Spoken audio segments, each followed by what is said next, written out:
Hi, this is Jen Walker. I am so excited to chat with you today about internal motivation, aka awakening.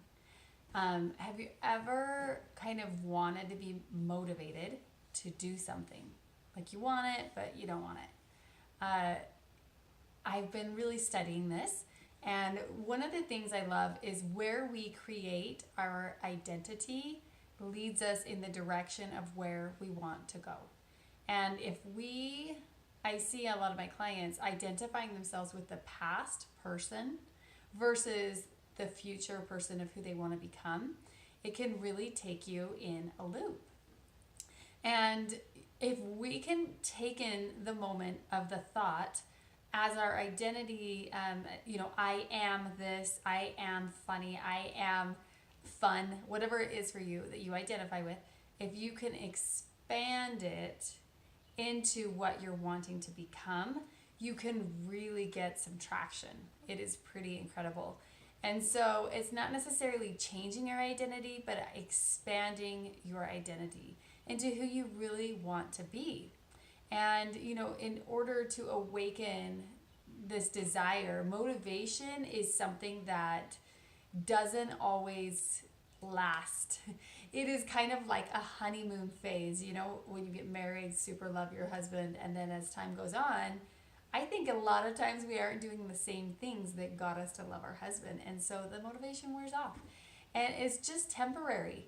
And so what really can fuel us is the purpose and the fulfillment that we get through our creation of our expanded identity, if that makes sense. So, what would make your life extraordinary? Not just average, not just who you already have been, but what do you want to grow into?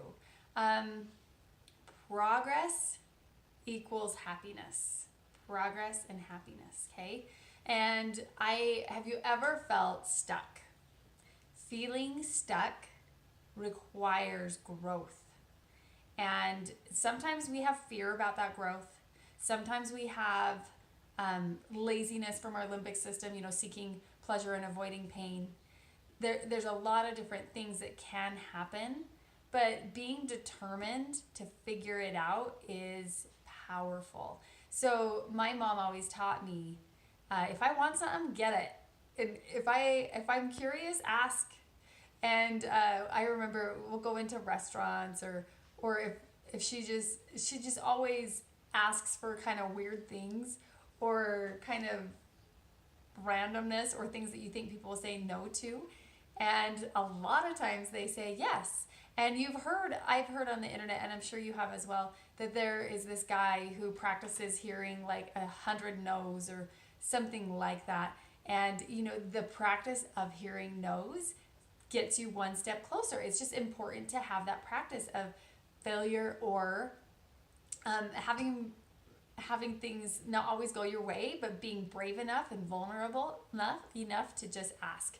So when we go out to eat with my husband, I kind of took on some of my traits of my mom, and those are in good ways. It's like for certain things that I'm not trying to put out the other person, just curiosity, and they're harmless questions, but sometimes he's like, oh, just why in public? He gets embarrassed. So at times, but he also lets me do it, and he's been grateful too for other times as well. I've been able, like for flights, asking for an extra free flight because this and this happened. Totally has happened to me. It's super awesome. So it's kind of cool, and it's fine with me if people say no. And the progress, feeling stuck, go back to that, requires that growth. Being told no, having those baby steps to success or failure. It can go either way. If you don't call your potential, if you don't go to a seminar, if you don't drink your water, if you don't exercise, those things all lead to something. And so does the other path. You make that phone call. You go to the seminar that totally keeps you going. You drink your water. You eat your nutrition in a thoughtful, intentional way. So leverage is really important. And, with as we awaken in us a desire for our expanded identity, then we can also leverage not only time, but those baby steps to getting where we want to go. And you got to just think about things smarter. In a household as a mom of six, I I teach my kids to work. Gosh dang it, they know how to work, and they know how to clean a toilet, they know how to organize, and I leverage my time in that way. Like, I don't spend hours cleaning the whole house. Everybody has a zone and they do their part in our family, and I leverage that to teach them and to leverage my time as well. So there's a lot that we can do within our own health journey, within leveraging time, doing time blocking, managing our mindset. There's just so many pieces. So what really fuels you, and can you make it grow if you feel stuck? Can you awaken within yourself that desire to become, God has a place in my life and can really bring such peace and the bigger picture for all of us. So I hope this is helpful to help you think of how you can awaken and be the best version of yourself. You're totally worth it. You're totally incredible right now today. And how can we expand that? Thanks.